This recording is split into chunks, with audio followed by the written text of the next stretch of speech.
Mason Harper pressed his 12-year-old face against the garage window, watching his father's massive hands work the carburetor with surgical precision. The summer heat made everything shimmer, but Cole Harper never sweated when he worked on engines. Never rushed, never cursed when something didn't fit right the first time. The boy had learned to read his father's moods through the rhythm of his tools. Today, the wrench moved slower than usual, deliberate, like Cole was thinking about something else entirely. Dad? Mason stepped into the garage, breathing in the familiar smell of motor oil and rust. Mom's been on the phone for an hour. She keeps laughing real loud. Cole's hands stopped moving. He looked up from the engine, his gray eyes studying his son's face. She say who she's talking to? Uncle Derek. Mason kicked at a loose bolt on the concrete floor. She told him to come to Aunt Beth's BBQ early. Said they needed to talk about something important. The wrench in Cole's hand tightened around the bolt until his knuckles went white. Then he set it down on the workbench with the same care he'd use handling nitroglycerin. Mason. Cole's voice came out quiet, controlled. Go wash up. We're heading to your aunt's place in 20 minutes. But Dad, you're not done with. I'm done. Something in his father's tone made Mason's stomach twist. He'd heard that voice before, years ago, when Cole found out Mason was being bullied at school. The next day, three eighth graders had mysteriously decided to leave Mason alone permanently. Nobody ever explained why. 30 minutes later, Cole parked his dented Ford pickup behind Derek's spotless BMW in Beth's driveway. The contrast said everything about the two men, one who worked with his hands for a living, the other who sold insurance and drove his payments. Beth Reeves opened her front door before they could knock, her face lighting up with genuine warmth. There's my favorite brother and nephew. She wrapped Mason in a hug that smelled like vanilla and barbecue sauce. Derek's already got the grill going. He's been here since noon, helping me prep everything. Cole nodded, saying nothing. He followed Beth through the house, noting how she'd redecorated since Christmas. New furniture, expensive curtains. Derek's insurance business must be doing well. The backyard buzzed with familiar faces. Neighbors, family friends, Beth's co-workers from the hospital. Derek stood at the grill, flipping burgers with exaggerated confidence, telling some story that had three women laughing. He looked up when Cole approached, his smile faltering for just a second. Hey, Cole. Derek extended his hand. Glad you could make it. Cole shook the offered hand, noting how soft Derek's palms were. No calluses, no scars from honest work. Thanks for having us. Actually, it's Beth's party. I'm just the hired help. Derek's laugh sounded forced. Where's Natalie? I thought she was coming with you. She'll be here. Cole accepted a beer from Beth and positioned himself where he could see the whole yard. Old habits from his boxing days. Always know your exits. Always watch the crowd. Natalie arrived 20 minutes later, wearing a sundress that Cole didn't recognize. New perfume, too. She kissed Mason's forehead and gave Cole a quick peck on the cheek before gravitating toward the other women. Mason stuck close to his father, sensing the tension that seemed to follow them like heat waves. He watched his mother laugh at something Derek said, noticed how she touched Derek's arm when she talked to him, noticed how Derek's eyes followed her when she walked away. Dad, Mason whispered, I need to use the bathroom. Cole nodded, not taking his eyes off Natalie and Derek. Go ahead, son. Mason headed toward the house, but instead of using the main bathroom, he circled around to the side yard. Something had been bothering him all day, something about the way his mother had been acting lately. The late-night phone calls, the new clothes, the way she'd started working extra shifts at the dental office. He crouched behind Beth's prize-winning rose bushes, trying to get a better view of the party. That's when he saw them. Natalie and Derek had moved to the far corner of the yard, near the detached garage. They stood close together, talking in low voices. Too close. Derek's hand rested on Natalie's lower back, and she leaned into him like she belonged there. Mason fumbled for his phone, a hand-me-down smartphone that Cole had given him for emergencies. His fingers shook as he opened the camera app. He'd seen enough movies to know what was happening, but part of him hoped he was wrong. He wasn't. Derek pulled Natalie behind the garage, out of sight from the party. Mason crept closer, his heart hammering against his ribs. Through a gap in the wooden fence, he could see them clearly now. They were kissing. Not a friendly peck between family members. A real kiss. The kind of kiss his parents used to share before everything went cold between them. Mason's thumb found the record button. The phone captured everything. Derek's hands tangled in Natalie's hair, the way she pressed herself against him, the hungry look in both their eyes. Jesus, Nat, Derek breathed against her neck. I can't keep pretending everything's normal. I know. Natalie's voice was barely audible. But we have to be careful. Cole can't find out. Not yet. When? When can we stop sneaking around like teenagers? Soon, she pulled back, smoothing her dress. I'm working on it. Just give me a little more time. Mason stopped recording and backed away from the fence, his legs shaking. He felt like he might throw up. His mother, his mother who made him pancakes every Sunday, who helped him with homework, who used to look at his father like he hung the moon, was cheating with Uncle Derek. He stumbled back toward the house, his phone burning in his pocket like stolen money. At the patio door, he nearly collided with Cole. You okay, son? You look pale. Mason stared up at his father's weathered face, at the concern in his gray eyes. How could he tell him? How could he destroy everything with what he'd seen? I'm fine, he managed. Just hot. Cole studied him for a long moment, then nodded. Go get some water. We'll head home soon. The rest of the party passed in a blur. Mason sat in a lawn chair, watching his parents interact with Beth and Derek like nothing had changed. His father grilled hot dogs with steady hands. His mother laughed at Derek's jokes. Beth bustled around, refilling drinks and making sure everyone had enough to eat. Nobody noticed Mason's silence. Nobody saw the way his hands shook when he reached for his soda. During the drive home, Natalie chattered about the party, about how nice Beth looked, about how funny Derek had been. Cole responded with grunts and one-word answers, his attention focused on the road. You're awfully quiet tonight, Natalie said, touching Cole's arm. Everything okay? Just tired. Cole pulled into their driveway, a modest two-story house in a neighborhood of modest two-story houses. Long day at the shop. We'll get some rest. I've got an early shift tomorrow. Natalie headed upstairs without waiting for a response. Cole and Mason sat in the kitchen, sharing a bag of chips and not talking. The silence stretched between them, comfortable and familiar. They'd always been able to communicate without words, a look, a gesture, a shared understanding that came from spending countless hours together in the garage. Dad? Mason's voice cracked slightly. Can I ask you something? Always. If someone did something really bad to our family, what would you do?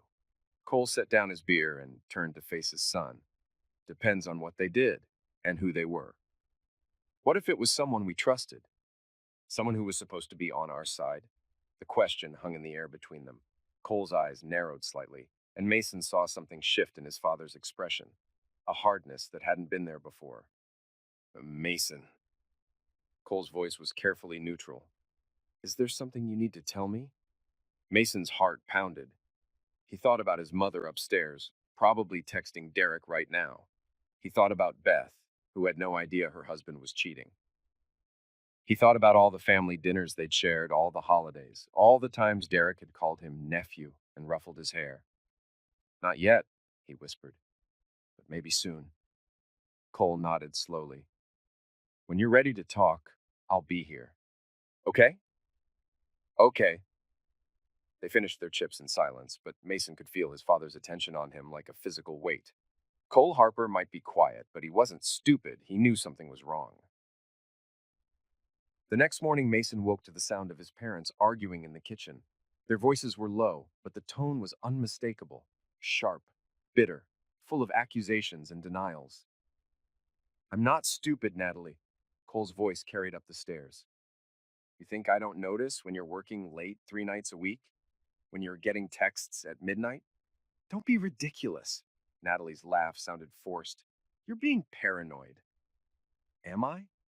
Then why won't you let me see your phone anymore? Because you're acting crazy, that's why. I'm not going to be interrogated in my own house. Mason crept to the top of the stairs, his phone clutched in his sweaty palm. The evidence was right there, waiting to explode their family like a grenade. All he had to do was walk downstairs and show his father the video, but he couldn't. Not yet. I'm taking an extra shift today, Natalie announced, her heels clicking across the kitchen floor. Don't wait up. The front door slammed, and Mason heard his father's heavy footsteps heading toward the garage. He got dressed quickly and followed, finding Cole standing at his workbench, staring at a half-assembled engine.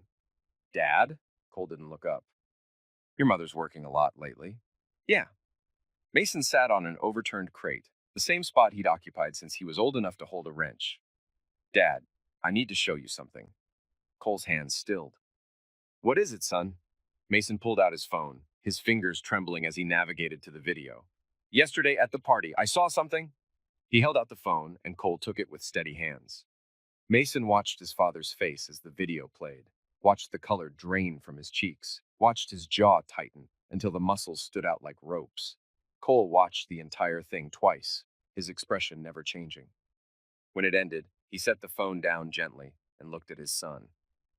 How long have you been carrying this? Since yesterday. I didn't know what to do. Cole nodded slowly. You did the right thing, telling me. But Mason, this is going to get complicated. Real complicated.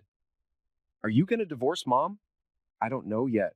Cole's voice was quiet, controlled. But I need you to promise me something. Don't tell anyone about this video. Not your friends, not your aunt, nobody. Can you do that? Yeah. Mason's voice was barely a whisper. Dad, are you okay? Cole looked at his son for a long moment, then reached over and squeezed his shoulder. I will be. We both will be. That night, Natalie came home at 11:30, claiming she'd worked late and then gone out for drinks with the girls. Cole was in the garage, but Mason could hear him moving around, the familiar sounds of tools being organized and reorganized. The next morning, Cole called in sick to work. Mason had never seen his father take a sick day in his entire life. I need to think some things through, Cole explained over breakfast. Why don't you go spend the day with your friend Tommy? I'll pick you up around dinner time. Mason wanted to stay, wanted to be there in case his father needed him. But something in Cole's tone told him this was not a suggestion. When Mason returned that evening, the house felt different, quieter. His father was in the kitchen making grilled cheese sandwiches with the same methodical precision he used on car engines. Where's Mom? Working late again? Cole flipped the sandwiches, the butter sizzling in the pan. She's been doing that a lot lately. They ate in silence, but Mason could feel the tension radiating from his father like heat from a forge. Cole's movements were controlled, deliberate, but there was something coiled beneath the surface. Something waiting. Dad? Mason pushed his half-eaten sandwich around his plate. What are you going to do? Cole set down his own sandwich and looked at his son. I'm going to fix what's broken. How? The same way I fix everything else. Carefully, quietly, and permanently. That night, Mason lay in bed listening to his parents argue in hushed tones through the thin walls. He couldn't make out the words, but the rhythm was familiar now. Accusation, denial, counter-accusation. His mother's voice getting higher and more defensive. His father staying level, controlled, dangerous. The next morning, Natalie was gone before Mason woke up. Cole was in the garage, but instead of working on an engine, he was doing something Mason had never seen before. He was jumping rope. The old heavy bag that had been gathering dust in the corner for years was now hanging from a sturdy beam, its leather surface worn smooth from years of use.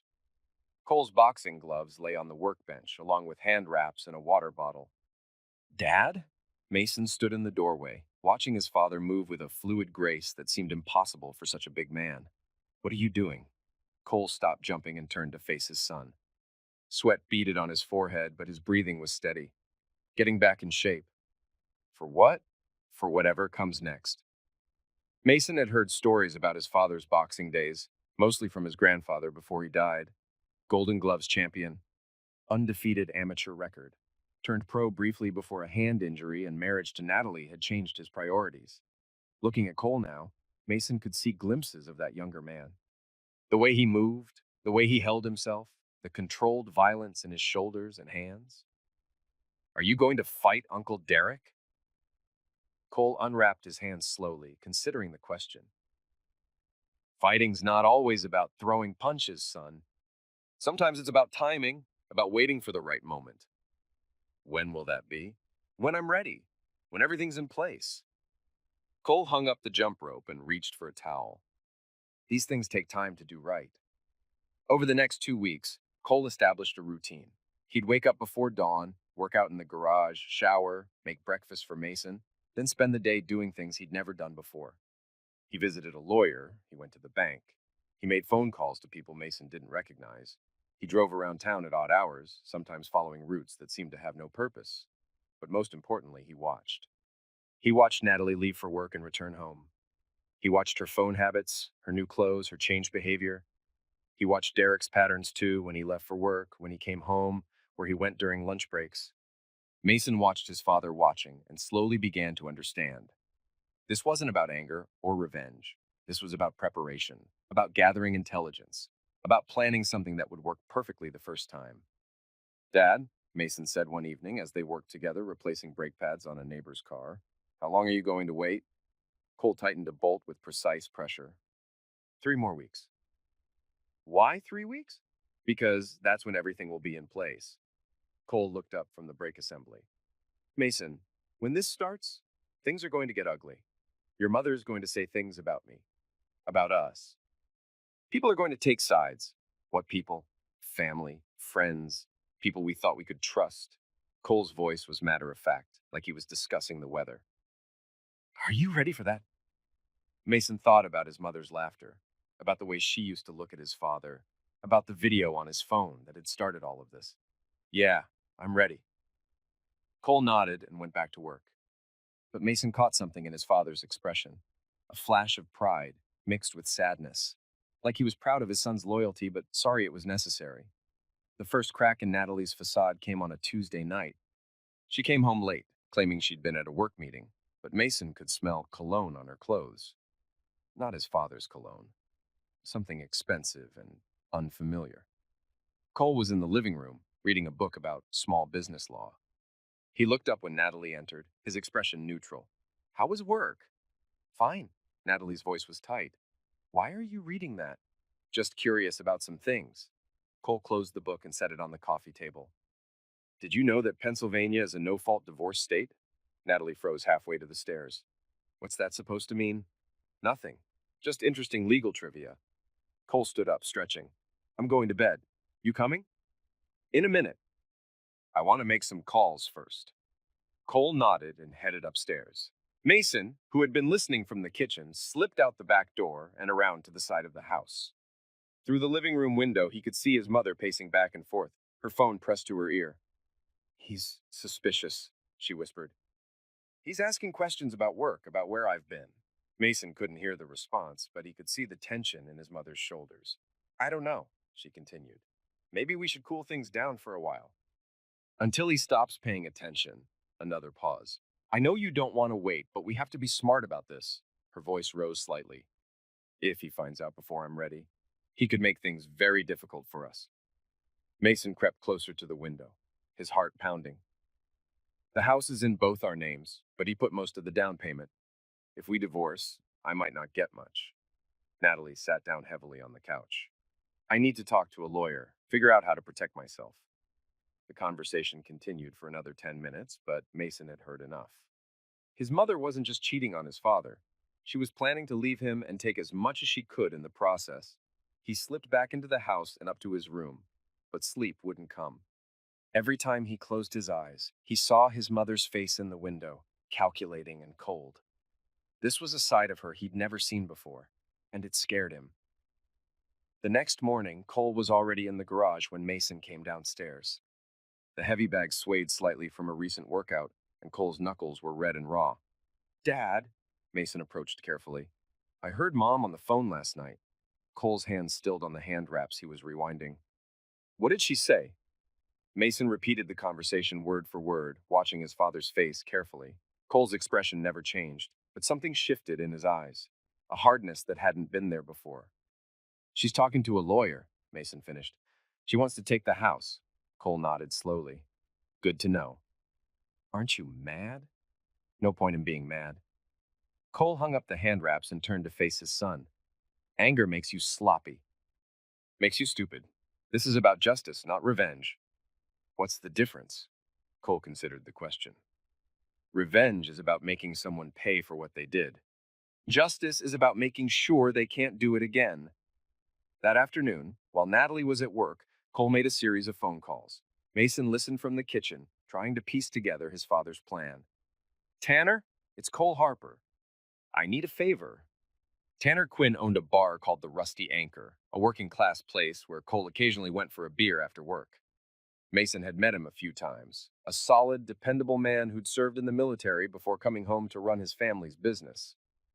I need to use your back room, Cole continued. The one with the heavy bag and the mats. Just for one night. Mason couldn't hear Tanner's response, but Cole's next words made his stomach clench. It's personal, but it's legal. I'll explain everything when I see you. The second call was to someone named Jeff. Jeff, it's Cole Harper. Remember when you said you owed me a favor? Jeff Bertram was a local police officer who'd been a regular customer at the garage for years. Cole had fixed his patrol car more times than Mason could count, usually refusing payment. I need you to witness something, Cole said. Nothing illegal, just a conversation between two men who need to settle their differences. The third call was to a lawyer's office. I'd like to schedule an appointment to discuss transferring property ownership.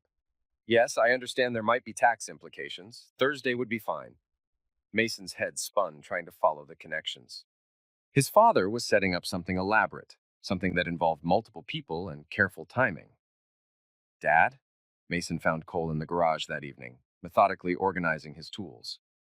What's going to happen? Your mother and Derek are going to get exactly what they deserve. Cole's voice was calm, matter of fact. And we're going to be free. Free from what? From lies, from betrayal, from people who think they can use us. Cole looked up from his toolbox. Mason, I need you to understand something. What's about to happen is going to be hard to watch. Your mother is going to be hurt. Derek is going to be hurt. But they brought this on themselves. Mason nodded, trying to look braver than he felt. After this is over, things are going to be different. Just you and me. Is that okay? Yeah. Mason's voice was steady. That's okay. Cole smiled, the first genuine smile Mason had seen from his father in weeks. Good. Now help me organize these wrenches. We've got work to do. The next day was Friday. Natalie left for work early, claiming she had a full day of appointments. Cole watched her go from the kitchen window, his expression unreadable. Today's the day, he told Mason over breakfast. Tonight, everything changes. Mason pushed his eggs around his plate, his appetite gone. What do you need me to do? Just stay close. And no matter what happens, no matter what your mother says, remember that video. Remember what you saw.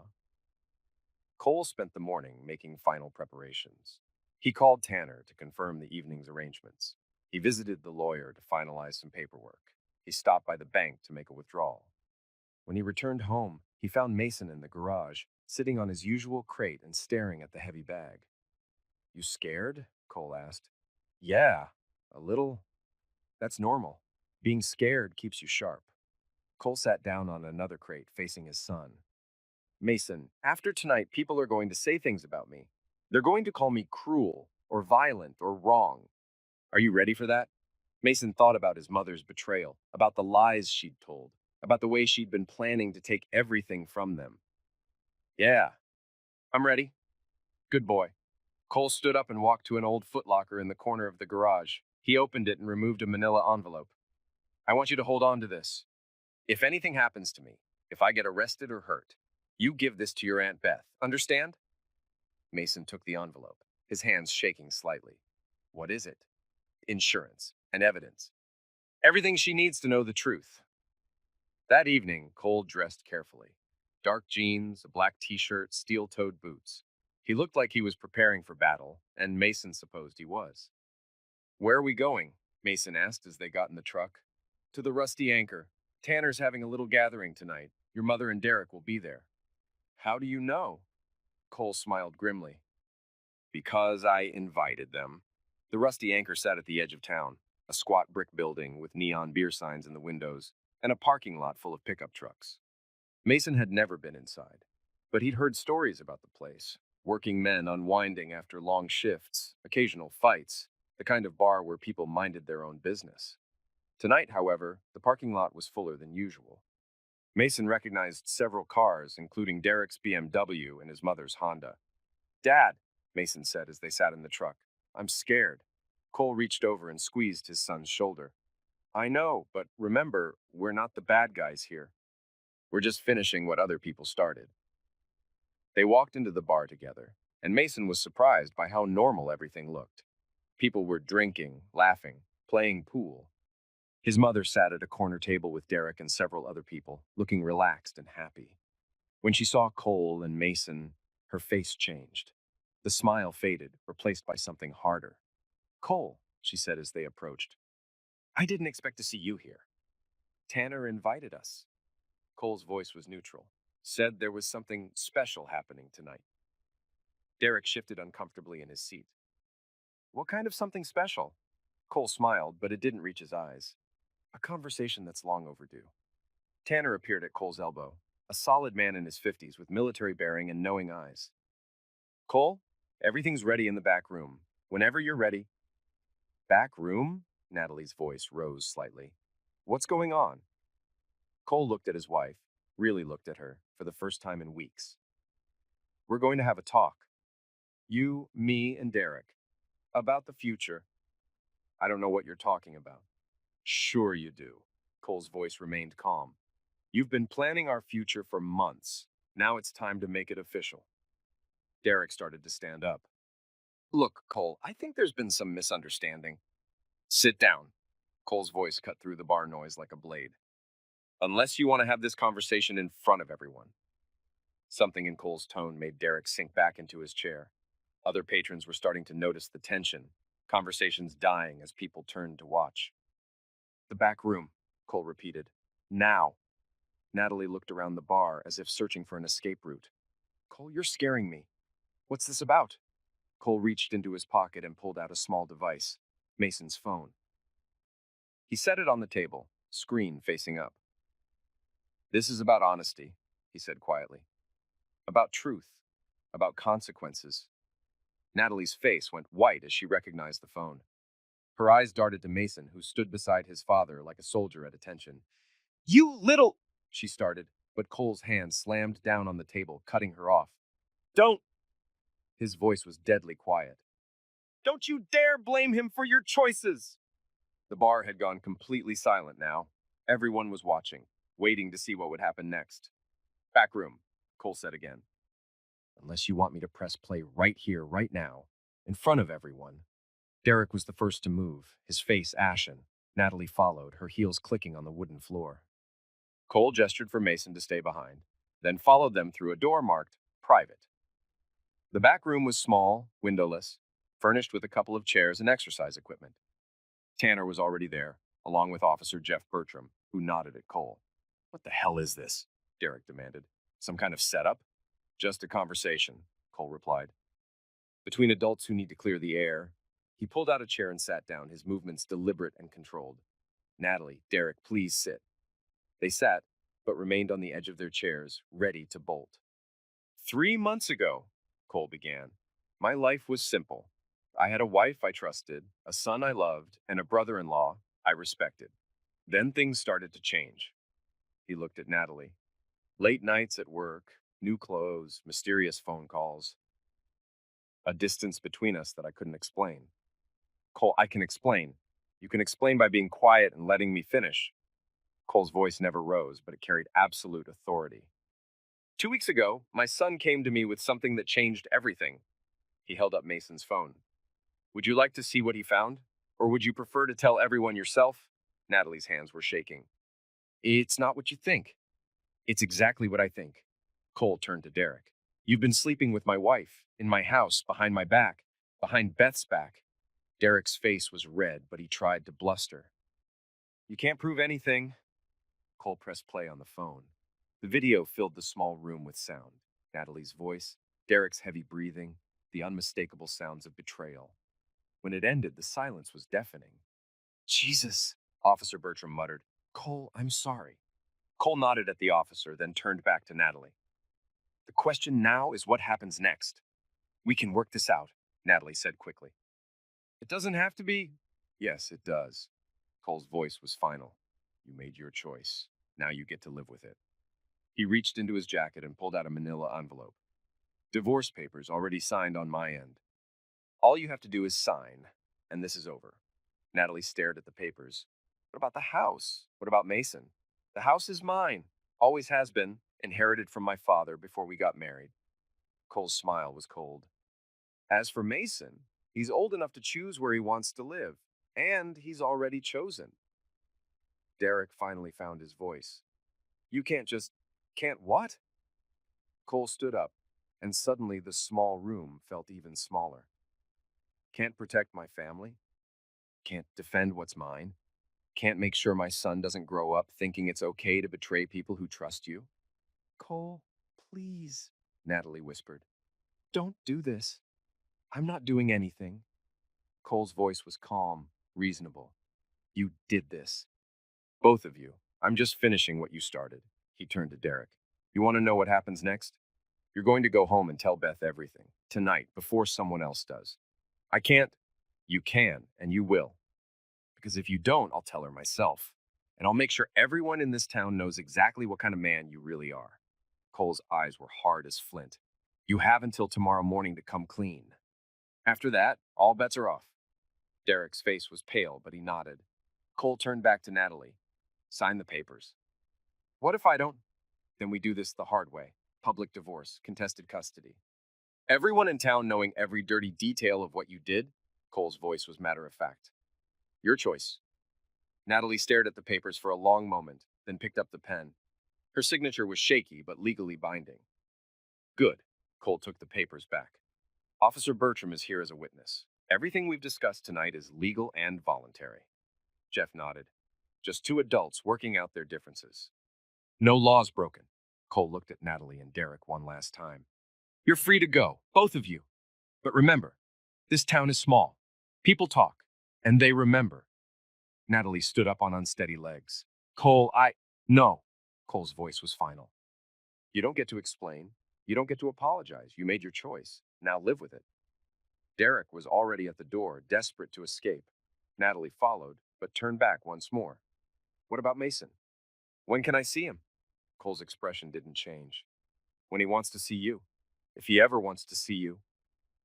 After they left, the room fell silent except for the distant sounds of the bar. Tanner shook his head. Damn, Cole. That was stone cold. That was justice, Cole replied. They got off easy. Officer Bertram stood up. For what it's worth, I think you handled it right. Could have been a lot uglier. Cole nodded. Thanks for being here, Jeff. I owe you one. We're even. Jeff headed for the door. Take care of yourself, Cole. And that boy of yours.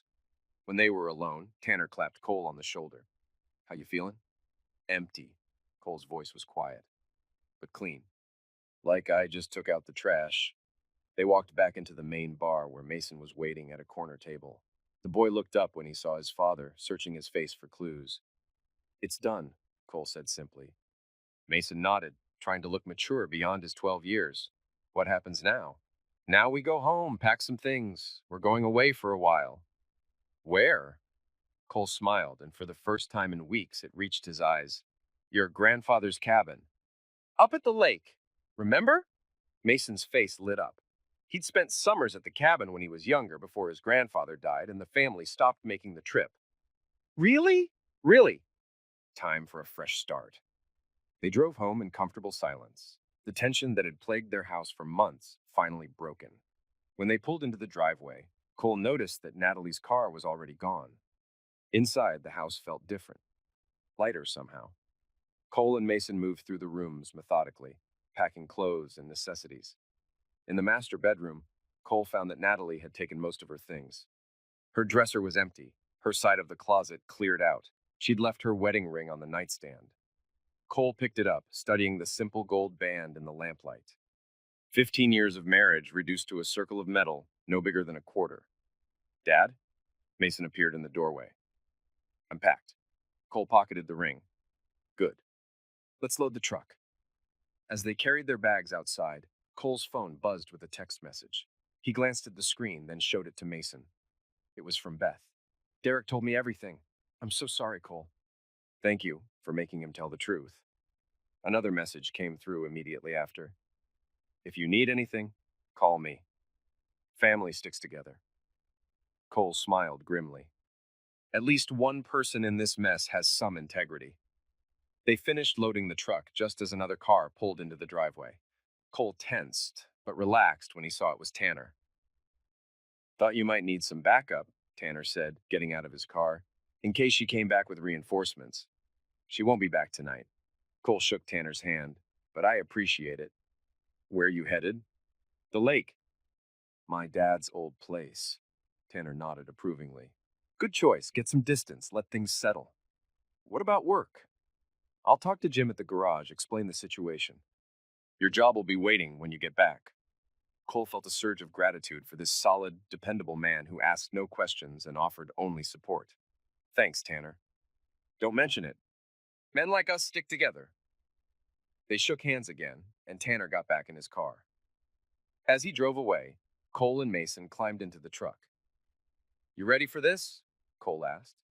Mason buckled his seatbelt and looked at his father. Yeah, I'm ready. They drove through the quiet streets of their neighborhood, past houses where normal families were settling in for the night. Cole felt no regret, no second thoughts. He'd done what needed to be done, the way it needed to be done. The drive to the lake took 2 hours on winding back roads that Cole remembered from his childhood. With each mile, he felt the weight of the last few months lifting from his shoulders. Beside him, Mason dozed against the window, exhausted by the day's events. The cabin sat on a bluff overlooking the water, a simple two-bedroom structure that Cole's grandfather had built with his own hands 50 years earlier. It had been empty since the old man's passing 3 years ago, but Cole had kept up the maintenance, paying the taxes and utilities even though he rarely visited. Tonight, it felt like coming home. They unloaded their bags by flashlight, the beam cutting through darkness so complete that Mason could barely see his hand in front of his face. The silence was profound after weeks of tension and raised voices. It's so quiet, Mason whispered. That's the point. Cole unlocked the front door and flicked on the lights. The cabin was exactly as he remembered. Simple furniture, stone fireplace, walls lined with his grandfather's old books and fishing gear. They made up beds in the two small bedrooms, working together in comfortable silence. When everything was settled, they sat on the front porch, looking out over the moonlit water. Dad? Mason's voice was soft in the darkness. Are you sad about Mom? Cole considered the question. I'm sad about what she became, but I'm not sad that it's over. Do you think she'll try to get me back? She might try, but legally, I have custody. And you're old enough to tell a judge what you want. Mason nodded, then asked the question that had been bothering him all day. Was it wrong? What we did? What do you think? Mason was quiet for a long time, watching the moonlight dance on the water. I think she hurt us first. And Uncle Derek hurt Aunt Beth. We just made sure everyone knew the truth. That's right, Cole's voice was firm. We didn't start this fight, son, but we finished it. They sat in comfortable silence, father and son united by shared experience and mutual respect. For the first time in months, Cole felt at peace. The next morning brought sunshine and the smell of pine trees. Cole woke to find Mason already up, sitting on the dock with a fishing rod. Any luck? Cole called from the porch. Not yet, but it's nice just sitting here. Cole made coffee and joined his son on the dock.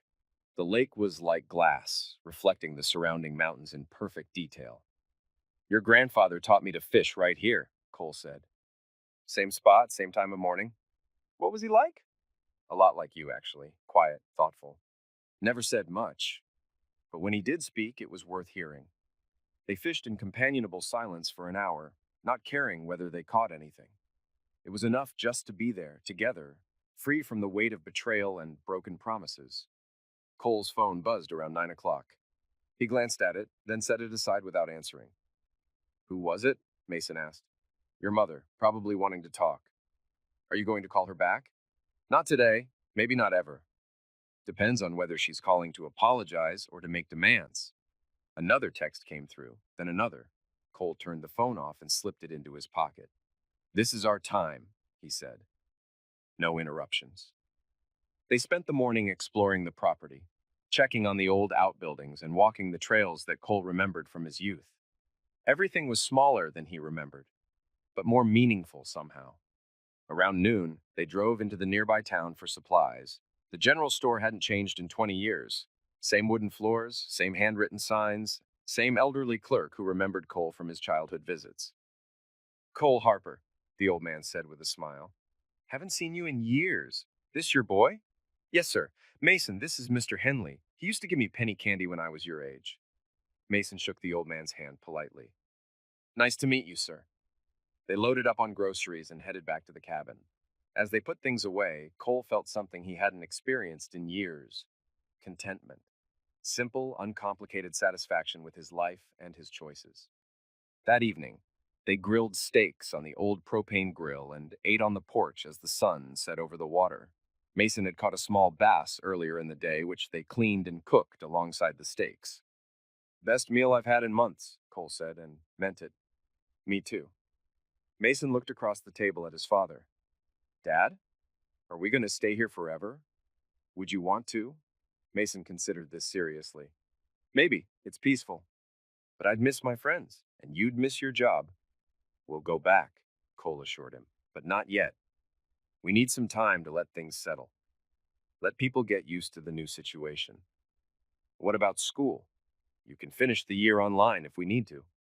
Your education won't suffer. They cleaned up after dinner and built a fire in the stone fireplace. Mason curled up in an old leather chair with one of his grandfather's adventure novels, while Cole sat in comfortable silence, watching the flames dance. For the first time in months, he wasn't planning anything, wasn't calculating moves or preparing for confrontations. He was simply existing in the moment, and it felt like a luxury he'd forgotten how to enjoy. His phone, still turned off, remained silent in his pocket. Whatever drama was unfolding back home would have to unfold without him. The next few days passed in a blur of simple pleasures: fishing, hiking, reading, talking about everything except the events that had brought them here. Mason's laugh returned, bright and genuine, and Cole realized how long it had been since he'd heard it. On their fourth day at the cabin, Cole finally turned his phone back on. The screen filled with messages: texts from Natalie, voicemails from Beth, missed calls from numbers he didn't recognize. He scrolled through them quickly, looking for anything urgent. Most were from Natalie, ranging from angry demands to tearful pleas. He deleted them without reading them fully. Beth's messages were different, supportive, concerned. She wanted to make sure they were okay, wanted them to know they had her support. Cole called her back. Cole! Beth's voice was thick with emotion. Thank God. I've been so worried. We're fine, just needed some space. Where are you? Dad's cabin. We're safe. Good. That's good. Beth paused. Cole, I'm so sorry. About Derek, about Natalie, about all of it. It's not your fault. I should have seen it. Should have known something was wrong. Don't blame yourself. They were careful. Sneaky. Beth was quiet for a moment. I threw him out. Derek. Filed for divorce yesterday? I'm sorry it came to that. I'm not. You did me a favor showing me who he really was. Her voice hardened. 20 years of marriage and he throws it away for your wife. What kind of man does that? The kind of man who never deserved you in the first place. Mason, okay? He's resilient. Stronger than either of us gave him credit for. When are you coming back? Cole looked out the window at Mason, who was reading on the dock. When we're ready, when it feels right. Take all the time you need, but know that you have friends here. People who support what you did. After they hung up, Cole sat in his grandfather's old chair and thought about going back. Eventually, they would have to. Mason needed school, Cole needed work, and they couldn't hide from the world forever. But not yet. Not until they were both stronger. Not until the healing was complete. That night, as they sat by the fire, Mason asked the question Cole had been expecting. Will I ever see Mom again? Do you want to? Mason was quiet for a long time. I don't know. Part of me misses her, but part of me is angry. Both of those things can be true. Will the angry part ever go away? Cole thought about his own father, about lessons learned in this very cabin about forgiveness and justice and the difference between the two. Maybe, but it might take a long time, and that's okay. You don't have to forgive someone just because they're family. What if she changes? What if she's sorry? Then maybe things will be different. But sorry isn't enough by itself. She'd have to prove it. Show you that she's trustworthy again. Mason nodded slowly. I'm not ready for that yet. That's okay too. You get to decide when and if you're ready. Nobody else. They watched the fire burn down to embers, each lost in their own thoughts. Finally, Mason yawned and headed to bed, leaving Cole alone with the dying flames. Cole thought about Natalie, about the woman he'd married 15 years ago and the stranger she'd become. He felt no hatred, no burning desire for revenge, just a cold, clean emptiness where his love for her used to be. She'd made her choice. Now she would live with the consequences. The next morning brought a surprise visitor. Cole was making coffee when he heard a car coming up the gravel drive. Through the window, he saw a familiar pickup truck. Tanner got out, carrying a cooler and a fishing rod. Thought you might want some company, he said when Cole opened the door. Brought beer and bait. You drove 2 hours to go fishing? Figured you might need a friend who doesn't ask too many questions. They spent the day on the water, talking about everything except the events that had brought Cole to the cabin. Tanner regaled them with stories from his military days, and Mason listened with wide-eyed fascination. As the sun began to set, Tanner finally broached the subject they'd been avoiding. Town's been buzzing, he said quietly. A lot of people taking sides. And most folks are on your side. Word got out about what happened, and people don't like cheaters. Cole nodded. He'd expected as much.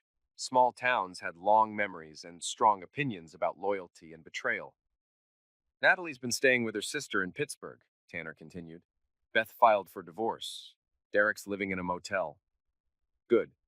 When you thinking about coming back?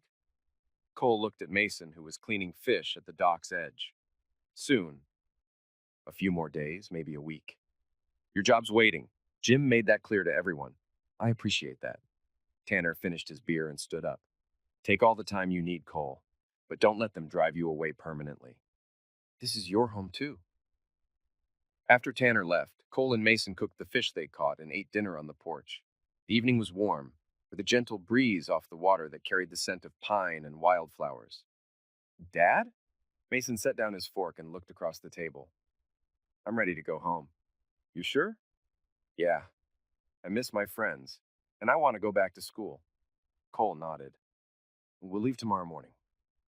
That night, they packed their belongings and prepared the cabin for another long absence. Cole walked through the rooms one last time, touching surfaces his grandfather had touched, breathing air thick with memories and healing. The drive home seemed shorter than the drive away. With each familiar landmark, Cole felt his resolve strengthening. He'd done nothing wrong. He'd protected his family and his dignity. He had nothing to hide from and nothing to apologize for. Their house looked exactly the same from the outside, but inside it felt different, cleaner somehow. The oppressive atmosphere of secrets and lies had lifted, replaced by something that felt like possibility. Mason went straight to his room to unpack, while Cole stood in the kitchen looking around. Natalie's coffee mug was gone from the dish drainer. Her jacket was missing from the coat closet. Small absences that somehow made the house feel more like home. His phone rang as he was putting groceries away. The caller ID showed a number he didn't recognize, but the area code was local. Hello? Cole, this is Jim Matthews from the garage. Just wanted to let you know your job's here whenever you're ready to come back. Thanks, Jim. I'll be in Monday morning. Good to hear. And Cole? For what it's worth, I think you handled a bad situation with more class than most men would have. I appreciate that. See you Monday. Cole hung up and continued unpacking. Life was moving forward, just as he'd known it would. Time to rejoin it. Mason appeared in the kitchen as Cole was making sandwiches for dinner. Tommy called, Mason said. His mom invited me to sleep over tomorrow night. You want to go? Yeah, but I wanted to ask you first. Cole smiled. His son was being careful with trust now, checking before making plans. It was a hard lesson to learn at 12, but a necessary one. Go ahead. Have fun. That weekend passed quietly. Cole caught up on yard work and maintenance around the house. Mason reconnected with his friends, testing the waters of normal childhood again. Neither of them talked about Natalie or Derek or what had happened at the cabin. Monday morning arrived with spring sunshine and the promise of routine. Cole put on his work clothes and drove to the garage, unsure what kind of reception he'd receive. He needn't have worried. Jim Matthews greeted him with a firm handshake and a knowing smile. The other mechanics nodded respectfully, asking no questions but offering silent support. By lunchtime, it felt like he'd never been away. The first real test came Tuesday evening. Cole was working late on a particularly stubborn transmission when he heard familiar voices in the parking lot. Through the garage bay doors, he could see Derek's BMW parked next to a small sedan he didn't recognize. Derek got out of the sedan. Apparently, his car was in the shop somewhere else now. He looked haggard, older somehow, like the last 2 weeks had aged him years. Cole continued working, not acknowledging the other man's presence.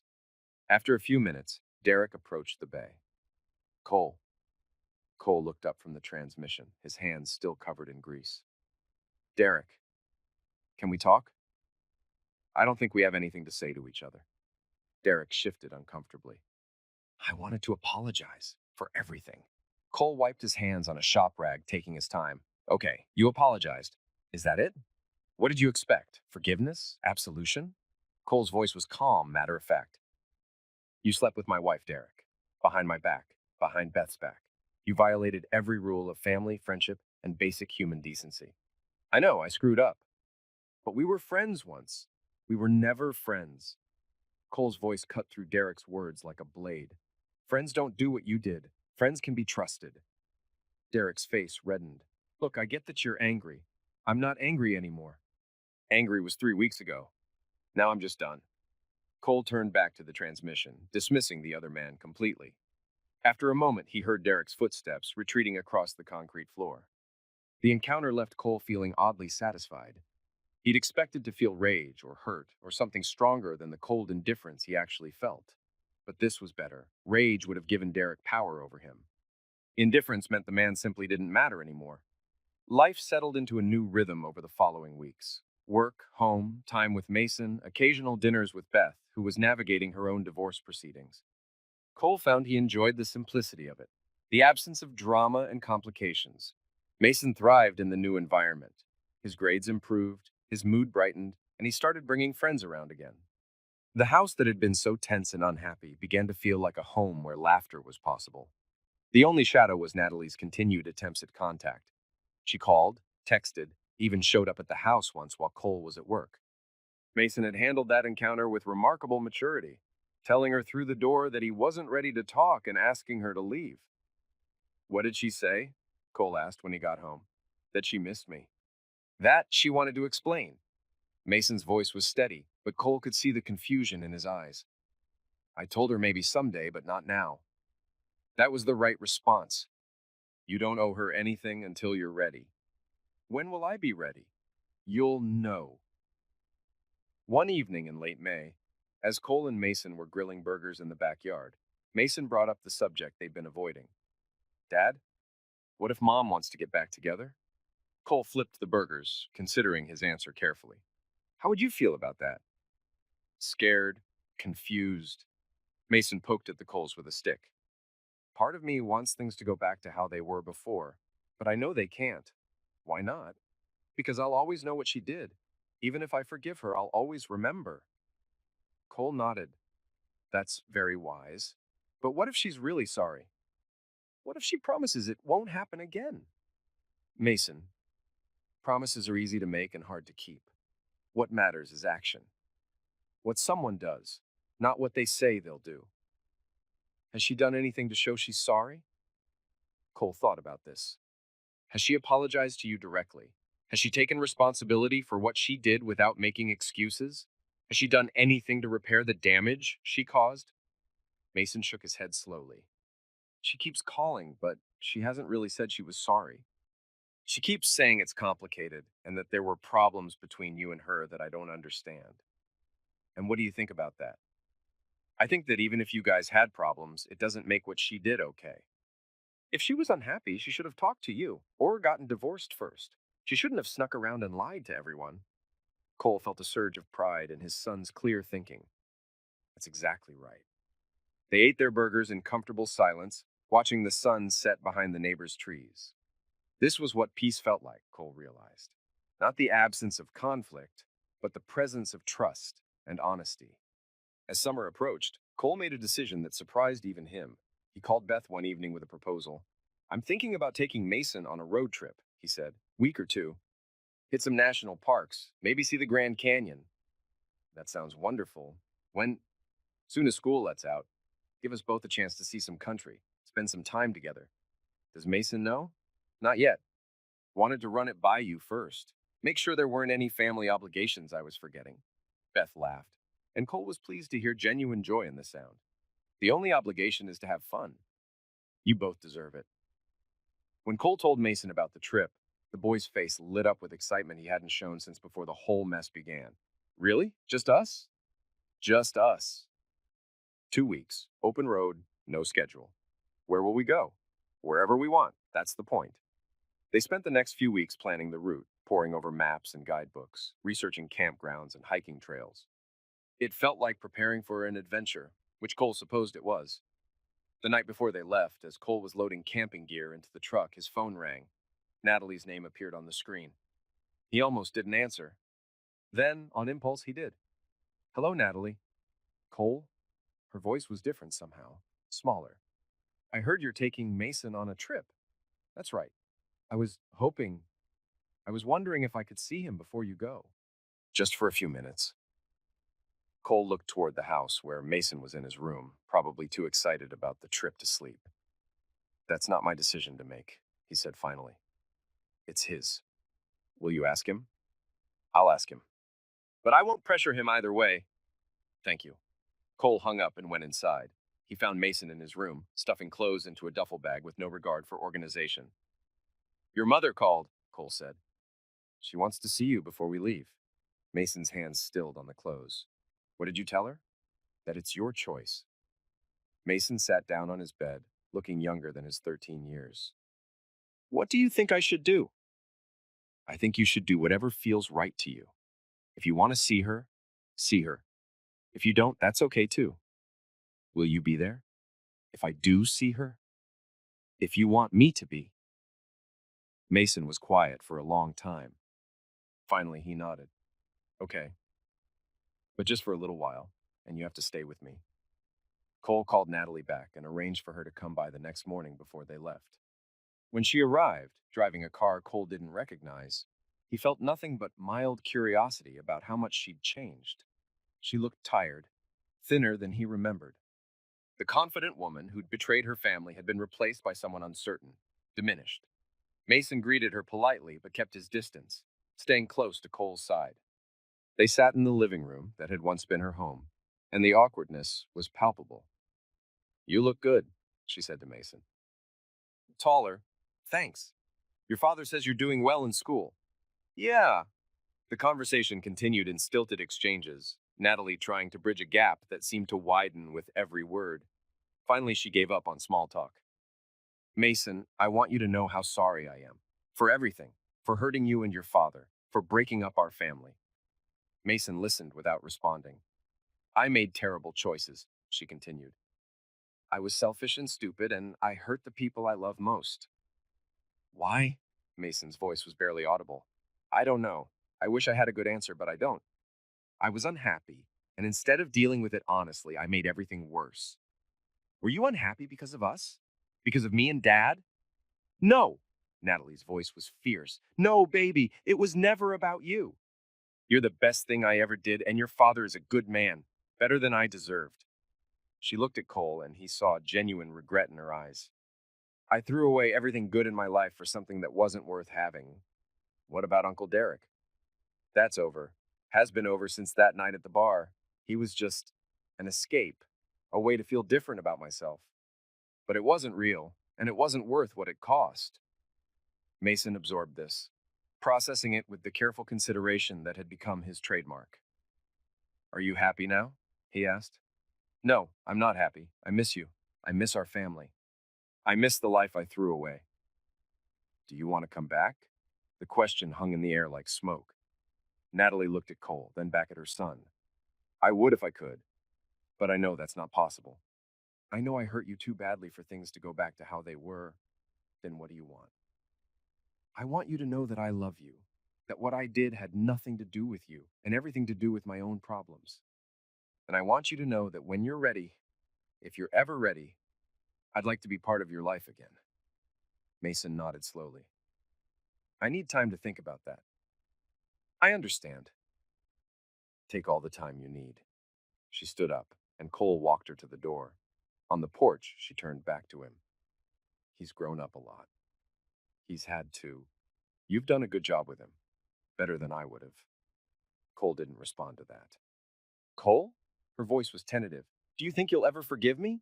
He looked at this woman he'd once loved, this stranger who wore his ex-wife's face and felt nothing but emptiness where anger used to live. I don't think about you enough to forgive you, he said quietly. You're just not part of my life anymore. The words hit her like a physical blow, but she nodded and walked to her car without another word. Cole and Mason watched her drive away, then loaded the last of their gear into the truck. You ready for an adventure?